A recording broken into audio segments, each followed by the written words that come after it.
Defective parts comma pipes comma etcetera ETC மட்டும் அடிச்சுட்டு dot வச்சுட்டு ஒரு ஸ்பேஸ் கொடுத்தா போதும்.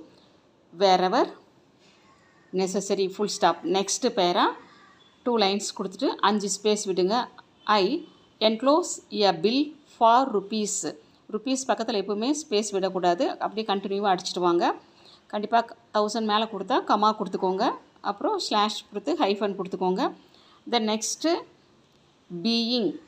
இப்போது டிஆர்எஸ்னு டிரான்ஸ்போஸ்னு அர்த்தம். Labour charges and cost of replacements as per vouchers enclosed full stop. Next para I எஸ்ஹெச்எல்னா ஷேல் பி ஹாப்பி. அதை எடுத்துகிட்டு கிளாட் போட்டுக்கோங்க. இஃப் யூ இந்த இடத்துல பார்த்தீங்கன்னா ஆஸ்டிக் சிம்பிள் கொடுத்துருக்காங்க. அது